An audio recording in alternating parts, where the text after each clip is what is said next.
Baltistan youth کی جانب سے یہ احتجاج گلگت بلتستان کے حقوق کے اوپر ہے، اور ہماری جو جماعت ہے مجلس وحدت المسلمین اور as a member assembly Gilgit Baltistan legislative assembly انشاءاللہ ہم ہر فورم پہ ان کے ساتھ شامل ہیں، اور آج یہاں پہ اسی سلسلے میں ہم یہاں پہ آئے ہیں۔ بلتستان کی آئینی حقوق کے حوالے سے ہو یا وہ اکنامک کوریڈور کے حوالے سے ہو یا دیگر حقوق جو 68 سالوں سے ہمیں یہاں پہ متنازع بنا کے رکھا گیا ہے، ہم اس کے لیے بھرپور جدوجہد کریں گے اپنی پارٹی کی طرف سے، مجلس وحدت المسلمین کی طرف سے، ایسے ممبر اسمبلی اور اپنے یوتھ کے ساتھ بھی۔ میرے خیال میں گلگت بلتستان کے جتنے اسٹوڈنٹس ہیں ان سے یہی میری اپیل ہے کہ وہ زیادہ تر ایجوکیشن کی طرف توجہ دیں، اور کیونکہ آنے والے وقتوں میں ہمارے لیے بہت ساری چیلنجز ہیں جس کے اندر ایجوکیشن سب سے بڑا چیلنج ہے۔ جہاں تک رہی بات گلگت بلتستان کا جو ایشو ہے اس کے حوالے سے، یہ ہے کہ فیڈرل گورنمنٹ اور تمام جو اس کے اسٹیک ہولڈرز ان کو چاہیے کہ اس کو پراپر طور کے اوپر سالو کریں، اور ہماری جو کنفیوژن ہے یوتھ کی اس کو ایڈریس کیا جا سکے۔ آج میں جی بی یوتھ کو سلام پیش کرتا ہوں کہ انہوں نے اسلام آباد میں اتنی بڑی ایک احتجاجی مظاہرہ کیا، جس میں ہم کچھ مانگنے نہیں آئے بلکہ اپنے آپ کو دینے آئے۔ ہم گلگت بلتستان کو چاہتے ہیں کہ پاکستان کا 5واں صوبہ بنے، اور ہمیں NFC ایوارڈ میں ہمارا حصہ ہے، اور اس کے علاوہ سینٹ قومی اسمبلی میں ہمیں اس میں جو ہے شمولیت دی جائے۔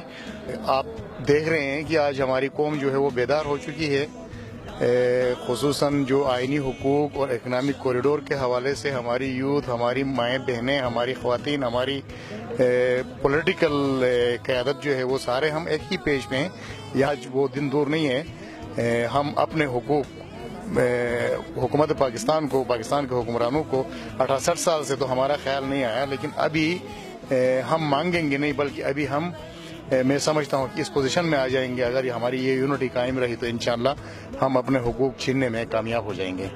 اکنامک کوریڈور کے حوالے سے ابھی تک 51 MOUs سائن ہو چکے ہیں، اس میں سے کسی میں بھی گلگت بلتستان کا ذکر نہیں آ رہا ہے، جبکہ گلگت بلتستان کا 600 کلومیٹر علاقہ جو ہے وہ متاثر ہونا ہے۔ اس میں بھی اکنامک کوریڈور کے حوالے سے بھی ہمارا مطالبہ ہے کہ ہمیں پراپر نمائندگی دی جائے، اکنامک زونز قائم کیے جائیں تاکہ اس سے ہم بھی مستفید ہو سکیں۔ اس کے علاوہ تو ہمیں دعا ملے گا، ہمیں کیا کہتے ہیں کہ اسی طرح وہ طیاروں کی طرح ہم کنٹینرز کو بھی دیکھتے رہیں گے، گلگت بلتستان سے گزریں گے، لیکن فائدہ جو ہے وہ پنجاب اٹھاتا رہے گا، اور یہ ہمیں ہرگز قابل قبول نہیں ہے۔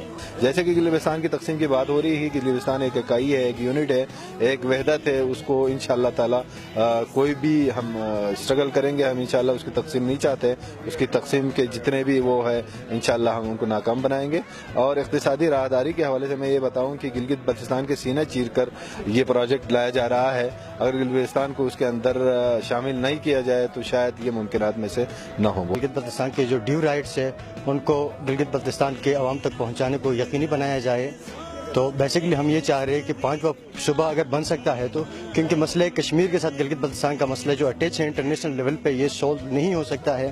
اگر پھر بھی اس طرح کی کوئی صورتحال آپ کو نظر آ رہی ہے تو گلگت بلتستان کے لوگوں سے پوچھ کے ان کی رائے کو شامل کرنے کے بعد کوئی ڈیسیجن لے لے گلگت بلتستان کے حوالے سے۔ اور گلگت بلتستان کے عوام اس ملک کے ساتھ انتہائی مخلص اور وفادار قوم ہے، اس لیے گلگت بلتستان کے عوام مطالبہ کرتا ہے حکومت وقت سے کہ وہ وہاں کے مطالبات جو کہ آئینی صوبہ ہے، جو کہ 2013 میں چند نوجوانوں نے سٹارٹ کیا تھا، اس کو دینے میں تاخیر نہ کیا جائے۔ کہیں ایسا نہ ہو کہ بلوچستان جیسے حالات وہاں پر ہو، کیونکہ جو اس وقت سی پیک کا جو بڑا واویلا مچ رہا ہے، یہ جانا ہے اسی راستے سے۔ تو اگر اس کو کامیاب بنانا ہے تو آپ کو گلگت بلتستان کو آئینی و قانونی صوبہ بنانا ہوگا۔ میں سب سے پہلے تو یہاں یوتھ والوں کو دل کی اتہ گہرائیوں سے مبارکباد پیش کرنا چاہتا ہوں کہ انہوں نے شارٹ ٹائم میں اتنا اچھا پروگرام منعقد کیا اور یہ صوبے کی بنیاد رکھ لی۔ اگر میں یہاں پہ مبارکبادی دے دوں صوبے کی تو یہ کبھی بھی غلط نہیں ہوگا۔ آج سے 10 سال بعد بنے، 15 سال بعد بنے، 20 سال بعد بنے، صوبہ بنے گا۔ ایک منافقت دیکھیں ان کی، جب ہم کوئی کرٹ اسر کرتے ہیں، کوئی مونٹورس گلگت بلتستان کا کوئی بھی کرتا ہے تو وہ فخر پاکستان بن جاتا ہے، اور جب حقوق کی بات آتی ہے تو یہ حکمران، یہ بے حس لوگ، یہ ظالم حکمران یہ کہتے ہیں کہ یہ ڈسپیوٹڈ ایریا ہے۔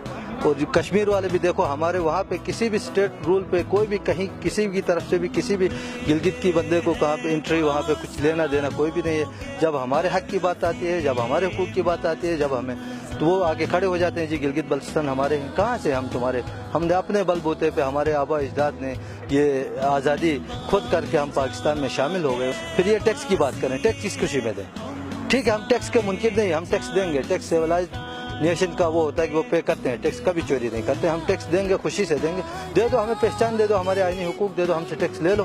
ہم تو ٹیکس کے منکر ہی نہیں ہیں. گلگت بلتستان کے تمام یوتھ جو ہیں یہاں پہ جمع ہو گئے ہیں صرف یہ بتانے کے لیے پاکستان کے حکمرانوں کو کہ ہمیں پاکستان کا 5واں صوبہ بنایا جائے. اور جتنی بھی کوششیں اور جتنی بھی قربانیاں ہم نے گلگت بلتستان کے لوگوں نے پاکستان کے لیے دی ہیں وہ ہم نے پاکستان کو ایکسیپٹ کر کے دی, اتنی قربانیاں ہم نے دی ہیں. تو ہم یہ بتانا چاہتے ہیں کہ پاکستان کے دیگر صوبوں کی طرح جتنے بھی لوگ پاکستان سے محبت کرتے ہیں گلگت بلتستان کے لوگ ان سے 100% زیادہ محبت کرتے ہیں. آج چائنا کوریڈور کی بات ہو رہی ہے تو کے پی کے لوگ, بلوچستان کے لوگ کہتے ہیں کہ بھائی ہمیں اپنے جائز حقوق دی جائے, اور انفراسٹرکچر کی بات کرتے ہیں, پاور پروجیکٹس کی بات کرتے ہیں. کیا ہمیں یہ حق حاصل نہیں ہے کہ ہم اپنے حق کی بات کریں جو گلگت بلتستان گیٹ وے کی حیثیت رکھتا ہے؟ اور نہ میڈیا والے ہمیں کوریج دیتے ہیں, نہ کوئی اور ہمیں کوریج دیتا ہے, کوئی پلیٹ فارم ہمیں نہیں مل رہا. آج پرانا پروٹیسٹ یہاں ہو گیا تو کل کو ایسا نہ ہو کہ ادھر سے ہم پارلیمنٹ کی طرف مارچ کریں اور ادھر دھرنا دے بیٹھے, کیونکہ ہمیں ہمارا حق چاہیے. ہم پاکستان مخالف کوئی بات نہیں کرتے, ہم محب وطن پاکستانی ہیں. ہم پاکستانی ہونے کے ثبوت بھی آپ کو دے چکے ہیں, اور ہم اپنا حق ہی مانگ رہے ہیں کہ ہمیں پاکستان کا 5واں آئینی صوبہ دیا جائے.